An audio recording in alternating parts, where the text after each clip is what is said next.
YouTube, what is good with y'all?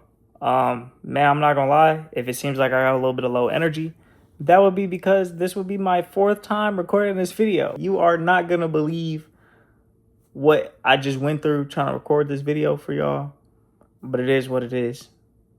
Let's get into it anyways. So check it out.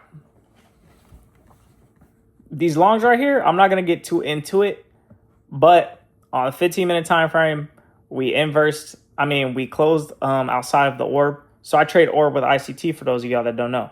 So we closed outside the orb. This red line, also down here a little bit, was like it was a 1 hour inversion, right? A little inversion, but we still inverse nonetheless. So it could have went higher. Anyways, on the lower time frame, we retraced into the orb, and we had a little bit of bullish displacement. I took longs off of that. I was targeting all-time highs. As you can see, we edged all-time highs, and then we came down and stopped me. I'll break even. So that was that. That was the first trade. I actually didn't pay attention though. See, because if I was paying attention, I would have seen that we never inversed this 15-minute, right? So seeing as we never inversed that 15-minute, and I got stopped out break even, I was like, oh, okay, like my bias is kind of switched now, because now instead of using this high as a support, I could use it as a sweep. You know what I'm saying? As a liquidity sweep. So boom, let's go down to the 1 minute chart. This is about to take forever. All right, so look, this is the first trade, as y'all can see. Ended up getting stopped out break even. But anyways, we ended up sweeping out orb, right? We ended up inversing a 2 minute and retracing into this first 1 minute. Now look, I could have took shorts up here. I low-key didn't like it, but I would have had the nastiest R ever if I would have just taken it from that high. But it is what it is. You know what I'm saying? We still caught a good trade. So we inversed all these 1 minute gaps right here. I got in after we retraced this 1 minute gap into we retraced into this 1 minute gap. And then we kind of started to have a little bit of displacement. So I entered in about here. Stops were above here. Boom. So then on the 2 minute time frame, let's make it quick. Boom. 2 minute time frame, we ended up inversing. So I got in on the inverse. Boom. Right. So boom, I added into the position. My original entry was with 5 micros. My second entry was with 2 more micros. So I was in with about 7 micros in total. We were targeting the 4 hour unmitigated gap right here. So boom. What had happened was we came down, we inversed right after displacing or rejecting out of the 15-minute. I took just a simple continuation down to the 4 hour gap. That was my draw on liquidity for the day. We ended up smashing TP. We went right to it. I went break even once we took out orb blows right here. And yeah, like that was a trade, man. That was history. Unfortunately, I wasn't copy trading it on both of my accounts. I ended up making $1,700 on this one trade right here. If I would have took it on both accounts though, I would have definitely been able to take a little bit of a bigger payout, just an extra 1,000, but it is what it is. I'll just trade on that account tomorrow while I'm letting this account's payout get processed. So as y'all can see with the balance, we're sitting at 54,678. Now, how many accounts did I go through? I went through, let's see, 1, 2, 3, 4. 4 of these got blown, and I blew like another 3 that aren't up here right now because they got reset.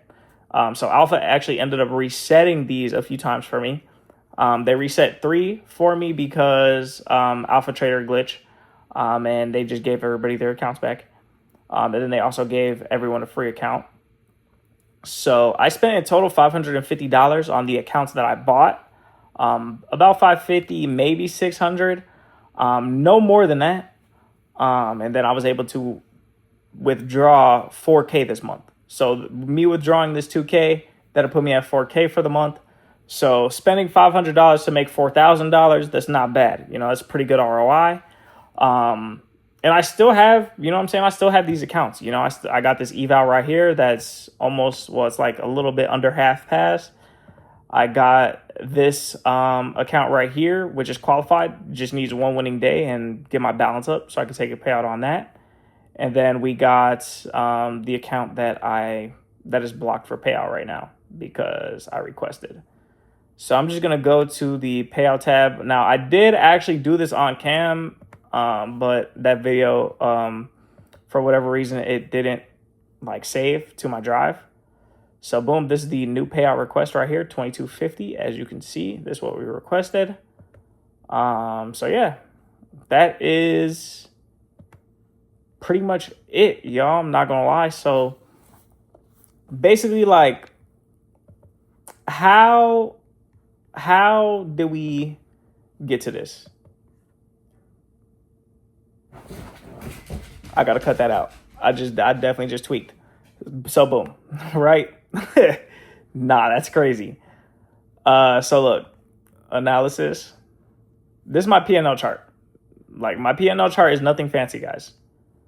On May 29th, I had a pretty good winning day right here. But then you can see, like, the rest of my days, like, you know, 800 minus 600 plus 300. You know, then we go to June. You know what I'm saying? 186, 200. Oh, you know what? This is for May still, or this is the early months or the early days of June. But that was on the May calendar. So as y'all can see, I had 3 winning days, right? These 2 days are crash out days. I crashed out this day and I crashed out this day, as you can see. This day, it looks like I crashed out, but I was scaling into positions. Most of these days where I had 4 to 5 trades, I was scaling into positions. So it was the same trade. It was just, I was adding in, I was buying more. But as you can see, like, I only had 3, maybe 4 losing days. No, only 3. I only had 3 losing days this month, actually. So pretty clean P&L chart. I'm not gonna lie, I definitely have improved. I can see the improvement looking at this chart. Like, granted, I do need to mitigate these red days. Like, these red days, both were originally only $400. So I ended up losing an extra $1,000 between these 2 days. You know what I'm saying? Just because I was being undisciplined, you know? So it really comes down to psychology, you know? Like, as you can see, I even took a break. Like, I stopped. I didn't even, after I crashed out on Thursday, I didn't even take a trade on Friday. Like, I literally was like, nah, not gonna do this. You know, came back Monday. What do we do? Bang, 1,700. It says 7 trades. I took 2 trades. I scaled into my first position, and then exited it out. That counted as 3 trades. And then I scaled into my second position, got out. That should have only counted as 6 trades. I don't know why it says 7, because I definitely only took the 2 today. But I don't know what's the alpha. But yeah, man. So let's see what the stats is looking like real quick.